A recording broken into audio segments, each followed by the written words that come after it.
Vande Mataram coaching के YouTube channel पर आपका स्वागत है मेरे दोस्तों।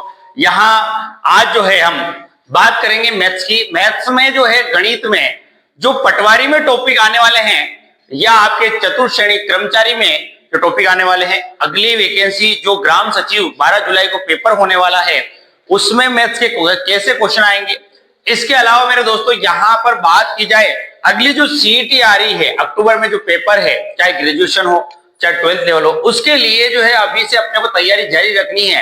अब मेरे दोस्तों यहाँ समझने वाली बात है, आज जो मैं इंपॉर्टेंट टॉपिक ले रहा हूं वो पहला टॉपिक ले रहा हूं गणित में लाभ हानि। कौन सा टॉपिक ले रहा हूं? लाभ हानि। अब बात करते हैं मेरे दोस्तों यहाँ लाभ किसे कहते हैं और हानि किसे कहते हैं। बेसिक बात से स्टार्ट करता हूं।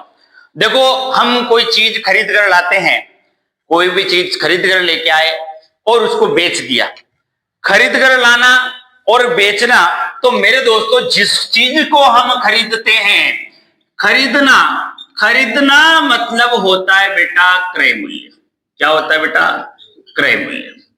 भाई खरीदने को क्या करते हैं हम? क्या कहते हैं? क्रय मूल्य। और बेचने को क्या कहते हैं बेटा?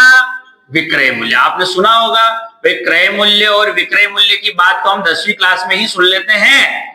भाई क्रय मूल्य और विक्रय मूल्य की बात है। अब कोई चीज खरीद कर लेके आए, इसका मतलब क्रय करके आए, और बेचा, इसका मतलब विक्रय करके आए। यहां पर लाभ हानि की बात होगी। जैसे कि मैं 1000 रुपए की चीज लेके आया, 1500 में बेच दी, क्या हो गया? हमको लाभ हो गया। 1500 रुपए की चीज लाया, 1000 में बेच दिया, क्या हुआ? हमको हानि हो गया। बोलो समझ में आया कि नहीं? अब यहां पर एक बात और आपसे पूछता हूं कि मुझे लाभ कब होगा? जब क्रय मूल्य ज्यादा होगा कि विक्रय मूल्य ज्यादा होगा? विक्रय मूल्य ज्यादा होगा। भाई मैं अधिक में बेचूंगा तो मुझे लाभ में होगा। भाई कम में खरीद कर लाया, अधिक में बेच दिया तो मुझे लाभ होगा। और मैं अधिक में खरीद कर लाया और कम में बेच दिया तो मुझे हानि होगी। हानि कब होगी? जब क्रय मूल्य ज्यादा होगा कि विक्रय मूल्य ज्यादा होगा?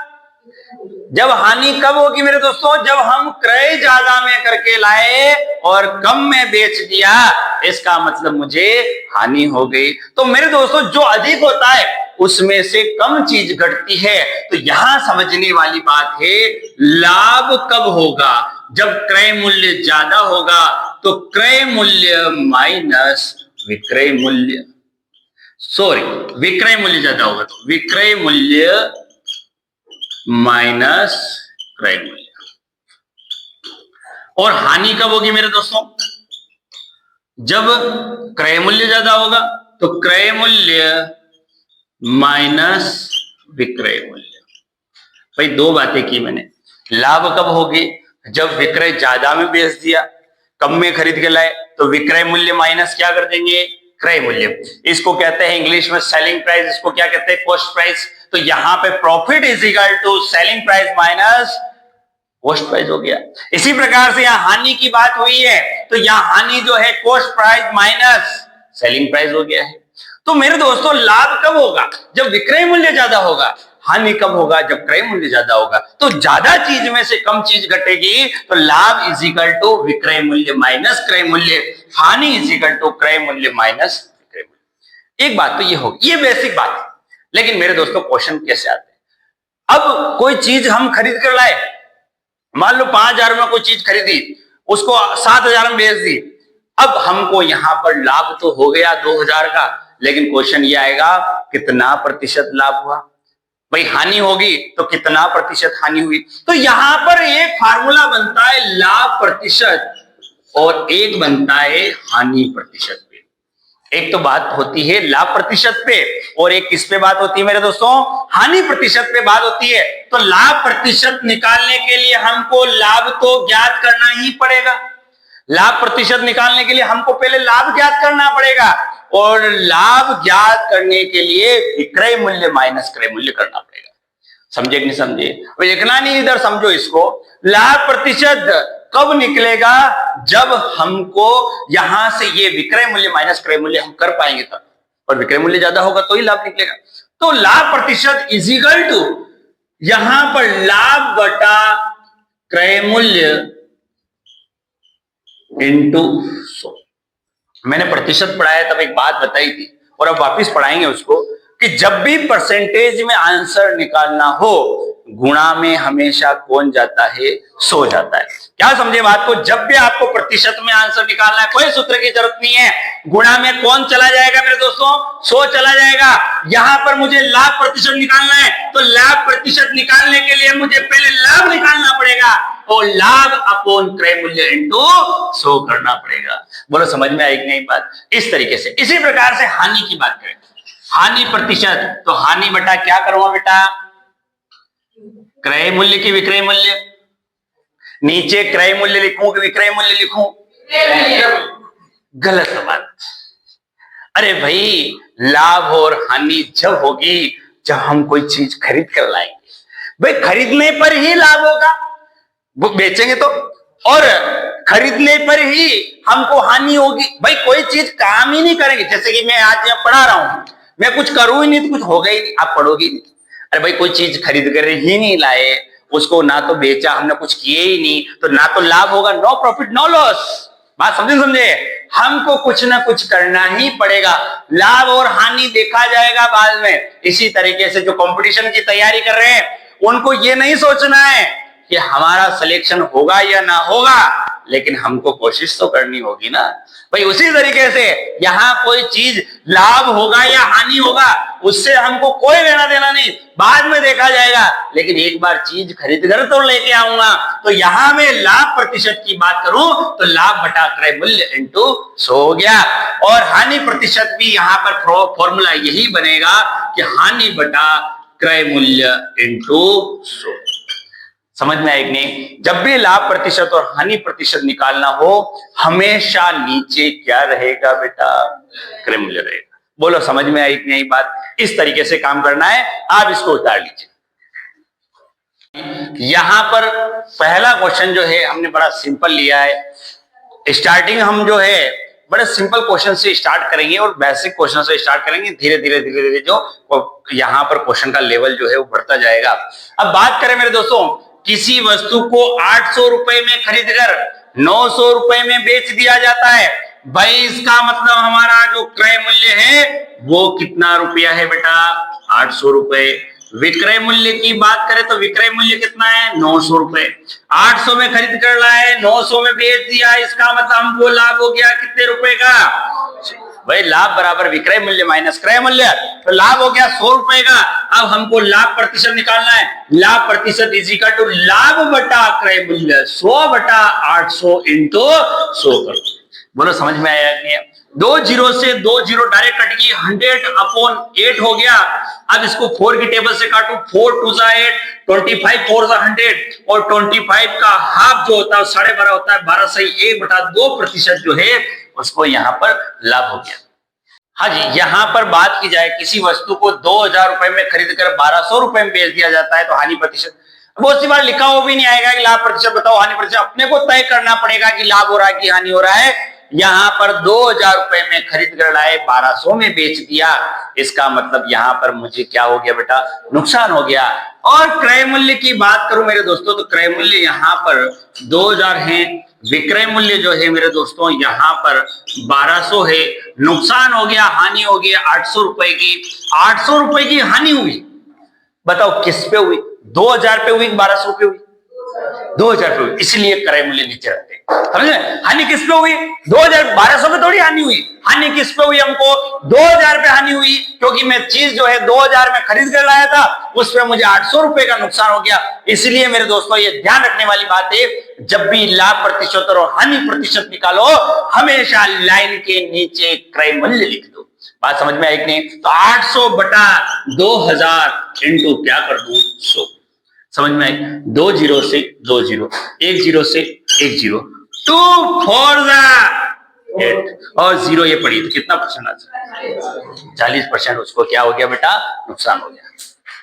यहां पर जो है अगला क्वेश्चन आया है, देखो हमने अभी लाभ प्रतिशत और हानि प्रतिशत एक एक क्वेश्चन ही किए, क्योंकि सिंपल सी बात थी जो सबको आ जाएगी।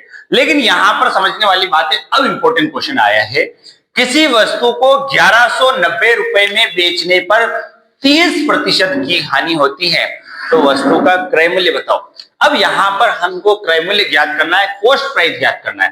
भाई यहां पर सेलिंग प्राइस दिया हुआ है हमको 1190 रुपए में बेचने पर, सेलिंग प्राइस दे रखा है, लॉस दे रखा है, 30% लॉस हो रहा है, मतलब 30% नुकसान हो रहा है 1190 रुपए में बेचने पर। तो वस्तु का मूल्य, वास्तविक मूल्य क्या था? अब इधर समझो, मैं आपको इसकी विधि बताता हूं। देखो क्या करना है, प्रतिशत में कोई चीज हमारे पास नहीं हो, हम उस चीज को 100 मानेंगे। क्या करेंगे बेटा? 100 मानेंगे। भाई जैसे कि मैं कह दूं मैं 100 रुपए में कोई चीज खरीद के लाया, प्रतिशत में खरीद के लाया, 100 रुपए में खरीद के लाया और 100 रुपए में खरीद के लाया, इसका मतलब मुझे यहां पर 30% का नुकसान हो रहा है। भाई 100% की बात कर रहा हूं, 100 पे 30% का नुकसान हो गया है। क्यों हो गया है? क्योंकि मैंने उसमें 30% नुकसान करके मैंने उसको 70% में ही बेच दिया। बोलो समझ में आया कि नहीं? भाई 30% नुकसान कब होगा? काम सब 100 पे ही होगा। भाई 100 में 30 घटाएंगे तो 70%, मतलब 100 रुपए की चीज थी, 30% का नुकसान कर दिया, इसका मतलब मैंने उस वस्तु को जो है 70% में ही बेच दिया। अब 70% में बेच दिया, बताओ कितने में बेच दिया? 1190। तो 70% मेरे दोस्तों 1190 के बराबर है। केवल ये बात जिसको प्रतिशत लाभ हानि साधारण ब्याज में समझ में आती है कि कौन किसके बराबर है, वही स्टूडेंट जो है प्रतिशत लाभ हानि साधारण ब्याज चक्रवृद्धि ब्याज समझ सकता है। और यहां से क्वेश्चन सबसे ज्यादा आता है, कोई भी कॉम्पिटिशन हो। तो यहां समझने वाली बात क्या है, 70% किसके बराबर हो गया? 1190। मैं कह दूं मैंने उस वस्तु को 70% में बेच दी, मैं कह दूं उस वस्तु को मैंने 1190 में बेच दी, बात तो एक ही है। प्रतिशत वाइज बात कर रहा हूं तो 70% बात कर रहा हूं, और संख्या वाइज बात करूं तो 1190 बात। बोलो समझ में आई? अब बात आती है क्रय मूल्य। अब क्रय मूल्य निकालने के लिए मैं आपको डायरेक्ट तरकीब बताता हूं। जब भी क्रय मूल्य निकालना है, 100 आप ऊपर रख दो। कहां रख दो बेटा? ऊपर रख दो। 100 आप ऊपर रखो। एक बात और ध्यान रखना, जब भी क से कुल और क से क्रय मूल्य, क से कुल और क से क्रय मूल्य जब भी आपको ज्ञात करना है, 100 हमेशा कहां रहेगा? ऊपर रहेगा। ये 100, अब देखो ये बहुत सारों को समझ में आ जाए, लेकिन दिक्कत स्टूडेंट की यही आती है कि सर इस 100 को कहां रखें, यहां रखूं, यहां रखूं, यहां रखूं। वो 100 आउट कर करके देखते हैं, ऑप्शन देखते हैं, बार बार चेक करते हैं। लेकिन मेरे दोस्तों यहां पर ध्यान रखने वाली बात यह है कि जब भी क्रय मूल्य निकालना हो, जब भी कुल निकालना हो, 100 कहां रहेगा? ऊपर रहेगा। 70 कहां जाएगा? नीचे। इनटू क्या करूं? 1100। अब मेरे दोस्तों कंपटीशन में चीज ज्यादातर कटने वाली होती है। 0 से 0, 7 1 जा 7, 7 एकम 7, 4 बज के 11 में से 7 गए तो 4 बज के 4 आगे वाले से मिला तो 49 बन गया, और साथ ही 17 इंटू 100। इसका मतलब मेरे पास जो वस्तु थी वो 1700 रुपए की थी, और 1700 रुपए की वस्तु पर मैंने 30% नुकसान खाकर 1190 में ही उसको बेच दिया था। यहां पर बात की जाए, किसी वस्तु को 1200 रुपए में बेचने पर 20% का लाभ होता है। वस्तु का क्रय मूल्य बताओ। क्रय मूल्य पर एक और क्वेश्चन यहां पर हम लेते हैं। भाई क्रय मूल्य निकालने के लिए आपको मैंने अभी बात बता दी कि 100 रुपए जो है हम हमेशा 100 जो है ऊपर जाएगा। भाई वस्तु का मूल्य माना कि 100 रुपए है, 20% का लाभ हुआ है। लाभ और हानि सब किस पे होगा मेरे दोस्तों? 100 पे होगा। तो 100 पे लाभ हुआ तो 100 पे 20% प्लस करेंगे। 100 पे 20% क्या करेंगे बेटा? प्लस। अगर हानि होती तो मैं 100 में से 20 घटा देता, 20 प्लस हुआ, इसका मतलब मैंने उस वस्तु को 120% में बेच दिया। और 120% में बेचा, इसका मतलब मैंने उस वस्तु को कितने में बेचा? 1200 रुपए में। तो 120% किसके बराबर है? 1200। यही तो इंपॉर्टेंट बात है। बस अब कुछ नहीं करना, क्रय मूल्य निकालने के लिए 100 कहां रखूं बेटा? ऊपर। 120 कहां रखूं? इंटू क्या करूं? 1200। बोलो समझ में आया नहीं? यहां पर 0 से 0, 12 10 जा 120, 10 को 100 से करेंगे तो 1000। इसका मतलब 1000 रुपए की चीज थी, उस पर 20% लाभ कमाकर मैंने उसको 1200 में बेच दी। तो वस्तु का क्रय मूल्य कितना था मेरे दोस्तों? 1000 रुपए था। यहां बात जो है, अगला क्वेश्चन आया है, उसमें क्या कहा गया है? किसी वस्तु का क्रय मूल्य 8200 रुपए था, 20% लाभ प्राप्त करने के लिए उसे कितने में बेचना होगा? इसका मतलब यहां क्वेश्चन में क्रय मूल्य आपको दिया गया है, क्रय मूल्य पहले से दिया गया। हमने 2 क्वेश्चन क्रय मूल्य निकालने पे किए हैं। अभी इस क्वेश्चन में क्या है, आपको क्रय मूल्य दिया हुआ है कि भाई हमने 8,200 रुपए में कोई चीज खरीद कर लेके आए, क्रय करके आए, 8,200 रुपए उसका मूल्य है। अब मैं चाहता हूं उसमें 20% लाभ आ जाए, मुझे 20% उसमें प्रॉफिट चाहिए। तो मैं ऐसी कौन सी संख्या है जिसमें बेचूं कि मुझे 20% लाभ हो जाए। अब यहां समझो, मेरे को वही चाबी बनाना, की बनाना, किस तरीके से कौन किसके बराबर की पता होना चाहिए। जैसे कि मैं 100 रुपए में कोई चीज खरीद कर लाया, 100 रुपए में कोई चीज खरीद कर लाया, 100% में खरीद कर, 100 रुपए में नहीं, 100% में खरीद कर लाया, इसका मतलब मैं उसको 8,200 रुपए में खरीद कर लाया। बोले समझ में आएंगे। अब मैं चाहता हूं कि यार उसमें 20% लाभ चाहता हूं, तो मैं 100 पे 20% ज्यादा चाहता हूं, इसका मतलब मैं 120% चाहता हूं। बोलो समझ में आएंगे। 120% मुझे चाहिए। अब यहां पर मेरे दोस्तों 100% 8,200 के बराबर है, 100% 8,200 के बराबर है। इसका मतलब ये 120 हमको ज्ञात करना है। एक और बात, जब भी क्रय मूल्य निकालते हैं 100 का रखते हैं ऊपर, जब भी विक्रय मूल्य निकालना है 100 का रखेंगे नीचे। बस ये बेसिक बातें याद है तो पेपर में आपके कहीं क्वेश्चन गलत नहीं होंगे। जब भी हमको विक्रय मूल्य निकालना है, सेलिंग प्राइस निकालना है, 100 नीचे रख दो, जो किसके बराबर है 8,200 के। हमको चाहिए क्या 120%, जो चाहिए वो ऊपर लिखा, जो दिया गया उसे नीचे लिखा, जो इसके बराबर है। बोलो समझ में आया कि नहीं? क्लियर। अब बस काटना है, करना क्या, 2 जीरो से 2 जीरो 120 में 82 से मल्टीप्लाई करेंगे। 2 0 2 2 जा 4, 2 1 जा 2, 8 0, 8 2 जा 16, 1 8 1 जा 8 और 1 कितना हो गया 9, ये 0 4 6 2 8, 9,840 रुपए। इसका मतलब क्या, 8,200 रुपए की वस्तु को यदि मैं 9,840 रुपए में बेचूंगा तो मुझे यहां पर 20% क्या हो जाएगा बेटा, लाभ हो जाएगा। अगला क्वेश्चन आया है, किसी वस्तु का क्रय मूल्य 70 रुपए था और जिसको बेचने पर 10% की हानि हुई, तो विक्रय मूल्य बताओ। भाई यहां पर क्या हुआ कि 70 रुपए वस्तु खरीद कर लाए हम और उस पर 10% घाटा हो गया, 10% घाटा हो गया तो मैंने उसको कम में बेचा। भाई 70 रुपए की चीज लाया, 10% घाटा खा के मैंने उसको बेच दिया, इसका मतलब कम में बेच दिया, तब जाके मुझे यहाँ पर हानि हो रही है। और मुझे निकालना क्या है बेटा, विक्रय मूल्य। इसका मतलब क्या है, यहां पर माना कि मैं 100 रुपए की चीज खरीद के लाया, 100% रुपए, मतलब मैंने उस वस्तु के 70 रुपए दिए, 100% रुपए दिए। अब घाटा फायदा जो भी होगा वो सब 100 रुपए पे हुआ, लेकिन मुझे 10% की हानि हो गई। इसका मतलब मैंने उसको 90 में बेच दिया। भाई 100 रुपए की चीज थी, 90 में ही बेच दिया, तभी तो 10% की हानि हुई। अब 10% की हानि हुई, इसका मतलब कितने में बेचा। अब क्रय मूल्य निकालने नहीं, यहां पर विक्रय मूल्य निकालना है। विक्रय मूल्य निकालने के 100 का रखूं, मैंने उस वस्तु को कितने में बेचा, 90 में। जो जिसमें बेचा उसको ऊपर, क्योंकि मुझे इसकी संख्या में लाना कि ये है कितना, 100 किसके बराबर है 70, 0 से 0, 0 से 0, 9 7 63, 63 रुपए में मैंने उसको बेचा तो मुझे 10% का नुकसान हुआ। अरे भाई इधर समझो, 70 रुपए का 10% की बात करें तो 70 रुपए का 10% जो है यहाँ पे 7 रुपए हो रहा है। समझे 70 रुपए का 10% कितना हो रहा है, 7 रुपए। तो मैंने 10% घाटा खा लिया, इसका मतलब 70 में से 7 गए तो आंसर कितना है, ये 63।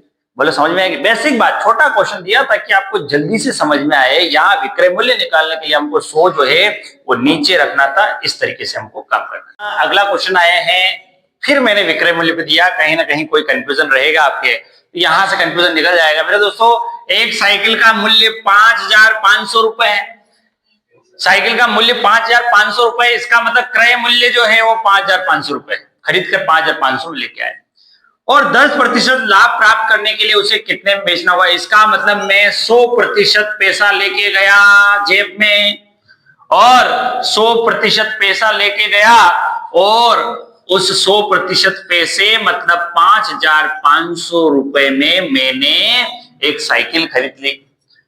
अब मेरी जेब से कितना पैसा गया? 5,500 रुपए। वो मेरे लिए 100% पैसा है, क्योंकि भाई प्रतिशत कितना ही बोली 10,000 15,000 उससे कोई मतलब नहीं, अपने को तो 100 पे लाना है उसको। तो यहां 5,500 रुपए में कोई चीज खरीद कर लाया, मेरे लिए वो 100% पैसा खर्च हो गया, लेकिन अब मैं चाहता हूं कि मैं उस पे 10% लाभ चाहता हूं। क्वेश्चन ने यही कहा कि 10% लाभ प्राप्त करने के लिए उसे कितने में बेचना होगा? तो 10% लाभ चाहिए मुझे, इसका मतलब 100 पे मुझे 10% ज्यादा चाहिए, इसका मतलब मुझे उसमें 110% में बेचना होगा। बोलो समझ में आया कि नहीं? अब 110% बेचना पड़ेगा, लेकिन पैसा कितने % बेचेगा? तो 110 में बेचेगा। तो समझ में आई? तो क्रय मूल्य नहीं निकालना है, यहाँ पे विक्रय मूल्य निकालना है। विक्रय मूल्य निकालने के लिए 100 का रहता है नीचे 110 इंटू क्या कर दू 5,500। बोलो समझ में आया कि नहीं? 0 से 0, 0 से 0, 110 को गुणा करना है 55 से। ऊपर ऊपर गुणा होता है, ऊपर नीचे कटता है। 0 5 1 5 5 1 5 5 0 5 1 5 5 1 5 0 5 10 1 6,050 रुपए में मैं उस वस्तु को बेचूंगा तो मुझे उस पर 10% लाभ होगा। अगला क्वेश्चन आया है, देखो हमने अभी बात की लाभ प्रतिशत, हानि प्रतिशत, क्रय मूल्य निकालना, विक्रय मूल्य निकालना। अब यहां अलग टाइप का थोड़ा सा क्वेश्चन है और बड़ा इंपॉर्टेंट क्वेश्चन है, यहां से पेपर में आ सकता है क्वेश्चन। देखो क्वेश्चन क्या कह रहा है, किसी वस्तु को 15% की हानि पर बेचने से 2,550 रुपए प्राप्त होते हैं। बताओ 20% लाभ प्राप्त करने के लिए उसे कितने में बेचना होगा? क्या करेंगे? मानना हमको 100 ही पड़ेगा। 100 रुपए की चीज थी, पहले वाले पार्ट में बात करेंगे, फिर दूसरे वाले पार्ट को बाद में लेंगे। 15% की हानि हुई, इसका मतलब 100 रुपए की चीज थी, 15% की हानि हुई। कब हुई? क्योंकि मैंने उसको 85 में ही बेच दी, 85 में बेच दी। 15% नुकसान कब होगा? जब 100 रुपए की चीज को मैं 15% घाटा खा के 85 में बेच दूंगा, तब मुझे नुकसान हुआ 15% का। अब 85% में बेच दी, संख्या वाइज कितने में बेच दी? 2,550 रुपए में बेच दी। वस्तु को मैंने 100 रुपए की चीज थी, 15% लॉस खाकर मैंने उसको 2,550 रुपए में 85% में बेच दिया, इसका मतलब ये इसके बराबर हो गया। समझ में आया कि नहीं? अब क्वेश्चन कहता है कि मुझे तो 20% लाभ चाहिए। अब 20% लाभ चाहिए तो भाई 85 में 20 नहीं जोड़ना है, मुझे काम 100 पे ही करना है, क्योंकि मेरी जेब से तो 100 रुपए ही गए थे। तो 85 थोड़ी गए क्या? मेरी जेब से 100 रुपए गए थे और 100 रुपए पे घाटा खा लिया मैंने, उसको 2,550 में दे दिया। अब मैं ये नहीं कह रहा हूं मुझे बराबर पैसा कितना है, ऐसा नहीं कह रहा हूं, मैं कह रहा हूं मुझे उस पर लाभ चाहिए, तो लाभ भी 100 पे ही होगा। 100 पे 20% जोड़ देंगे, इसका मतलब मुझे 120 में उसको बेचना है।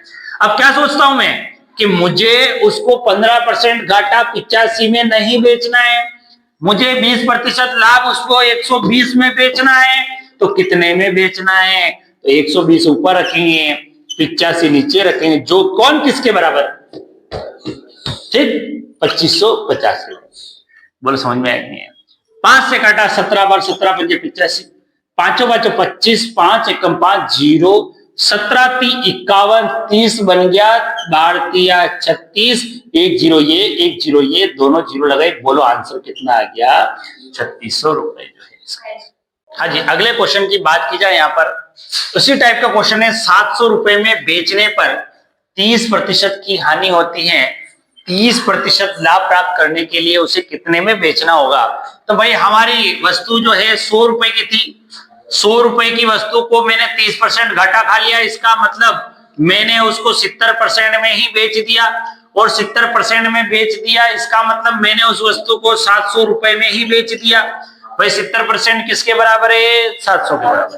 ठीक, अब मुझे चाहिए 30% लाभ, इसका मतलब मुझे 100 रुपए पे 30% फायदा चाहिए, इसका मतलब 130 रुपए में बेचना पड़ेगा। अब 130 में बेचना पड़ेगा, लेकिन कितने में बेचना पड़ेगा वो संख्या निकालनी है। यहां 70 700 के बराबर है, इंटू क्या करूं 700, 0 से 0, 7 10 सा 70 और 10 13 1300 जो है यहाँ पर उसको 1300 रुपए में उस वस्तु को बेचूंगा तो यहाँ पर मुझे लाभ होगा 30%।